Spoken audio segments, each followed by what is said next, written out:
pour l'invitation qui m'est faite de m'exprimer auprès de vous aujourd'hui. Tout d'abord, je tiens à vous présenter mes excuses pour ne pas pouvoir être des vôtres. En attendant, je l'espère, de pouvoir échanger avec vous, je souhaiterais vous partager quelques messages. L'IA fait tous les titres. Ne nous le cachons pas, nous vivons un moment IA. Et s'il nous faut bien saisir ce moment, ce n'est pas tant pour succomber aux sirènes de l'hypervitesse, du gigantisme et de l'hyper-industrialisation, pour nous inscrire dans une course effrénée entre pays qui, à mon sens, ne peut être que délétère. Au contraire, je pense qu'il nous faut saisir ce moment pour prendre le temps de réfléchir aux choix que nous devons opérer.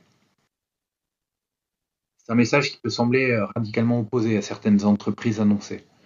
Pour autant, je pense qu'il existe des voies qui peuvent être poursuivies en conciliation les unes avec les autres, et ce, dans l'intérêt de toutes et tous.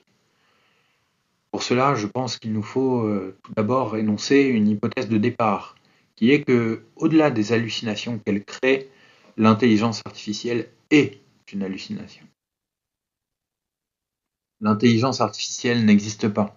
Cette phrase fameuse de Luc Julia nous permet je crois, de développer cette hypothèse et d'aller au-delà de la simple provocation pour contester des orientations prises aujourd'hui. Dans le prolongement de très nombreuses techniques, l'intelligence artificielle apparaît comme un leurre. Tout d'abord parce qu'elle devient le réceptacle de nos attentes sociales. Elle est la nouvelle matérialisation de l'idée selon laquelle la technique serait dotée d'une dynamique propre et devrait être ceci ou cela. De manière quasi incantatoire, nous affublons la technique de qualificatifs éthiques, responsables, démocratiques. Et à l'instar de l'un des participants d'une matinée de débat que nous organisions vendredi dernier au CESE, je crois qu'il ne doit rien en être. Ce n'est pas à la technologie d'être politique, c'est aux politiques d'être politiques. Une technologie sera capitaliste si elle est développée dans un monde capitaliste. Elle sera au service du soin si elle est développée dans une société au service du soin. Nous avons pu croire, et moi le premier, que la technique avait cette force intrinsèque qui lui permettait de renverser un ordre établi. En réalité, il n'en est rien. C'est là une leçon toute personnelle que je tire de mes nombreux échecs de ces 25 dernières années. La technique suit le régime politique dans lequel elle s'inscrit. En suivant cette idée, notre combat ne doit pas tant être tourné vers la technique en elle-même que vers le régime politique dont elle émane et qui l'accueille. La technique vient ensuite renforcer des tendances dominantes de ce système. Le combat à mener alors est un combat politique et il doit donc être mené sur le terrain politique. Le deuxième leurre, qui s'inscrit dans la prolongation du premier, est de considérer qu'il y aurait un droit de l'IA qui devrait résoudre les problèmes sociétaux que nous avons identifiés, mais pour les aborder sous l'angle du droit d'une technique donnée. Je crois là aussi que c'est faire fausse route. L'IA nous impose avant toute chose d'interroger les principes sous-jacents au fonctionnement de nos institutions, d'abord pour les rendre plus démocratiques. L'IA nous impose de considérer les principes sociétaux que nous souhaitons défendre et les faire respecter en tant que tels, IA ou pas IA. Mon propos n'est pas tant de m'en remettre seulement à des principes généraux et à une immobilisation du corps législatif ou à une absence de régulation. Au contraire, nous avons bien besoin d'un corps de régulation, mais qui vienne s'atteler précisément aux problèmes fondamentaux que nous considérons comme prioritaires, IA ou pas IA. Par exemple, nous avons besoin de défendre l'ouverture et l'interconnexion entre les différents acteurs de la chaîne de valeur, et ce, dans des conditions économiques équitables, IA ou pas IA.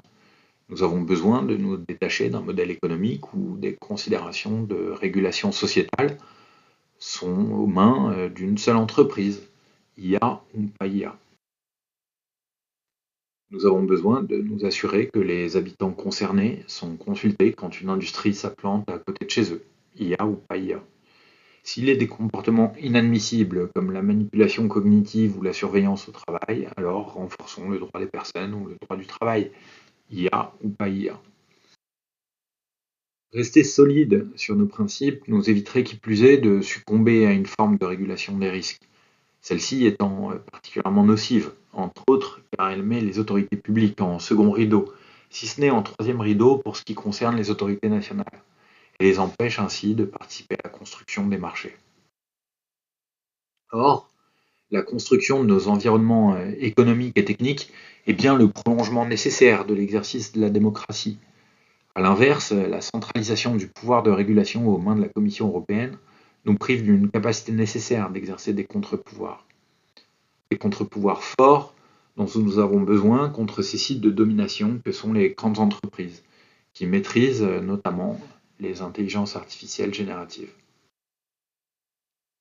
Je pense sincèrement que c'est une erreur d'aborder les questions sociétales à travers un droit de l'IA.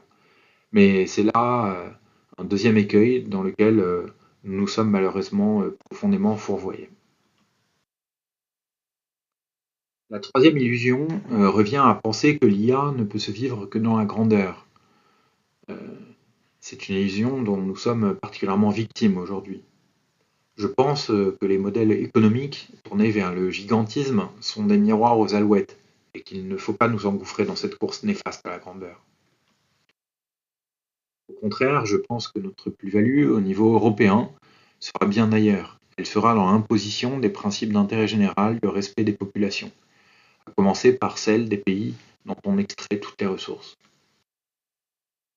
Et je pense très sincèrement que tant que l'on n'aura pas cherché, je dis bien cherché, à protéger les personnes qui travaillent dans les mines dans d'autres pays que les nôtres, pour ne prendre que cet exemple, alors nous ne devrions pas accepter ces outils sur notre territoire. C'est un principe de dignité absolument majeur qu'il nous faut chercher à faire respecter aujourd'hui. Je ne dis pas que cela est possible d'un claquement de doigts. Je dis que c'est l'objectif que nous devons nous assigner. C'est bien dans cette perspective que nous devons fournir un effort considérable de recherche, de proposition et de conviction. Alors, que faire désormais, si ce n'est succomber à cette hallucination? Eh bien, je pense que les chemins qui s'ouvrent à nous sont très nombreux, à commencer par ceux évoqués de protection des personnes, d'une part, et de régulation économique, d'autre part. Mais j'ajouterai aussi le fait que nous devons rendre incontournable dans le développement et le maintien de briques numériques ouvertes, essentielles à une économie et une société ouverte. Plutôt que de saccager, nous devons maintenir et nourrir un espace de fonctionnalité, de protocoles et de logiciels libres. C'est cela que l'Europe a à offrir au monde. Une société et une économie libres, fondées sur le respect des personnes et sur l'équité économique. Ne nous trompons pas de course. Si nous devons accélérer, accélérer, accélérer, pour reprendre les mots de notre président de la République, c'est bien sur ce terrain qu'il nous faut avancer. Tandis que la déclaration finale du sommet pour l'action sur l'IA a visé à introduire des perspectives de soutenabilité sur la scène internationale, les choses sont désormais très claires.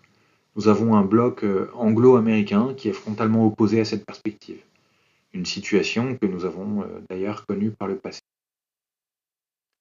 Le positionnement des États-Unis est gravissime pour toute la planète, à commencer par la population américaine, qui va subir de plein fouet les choix de ses dirigeants.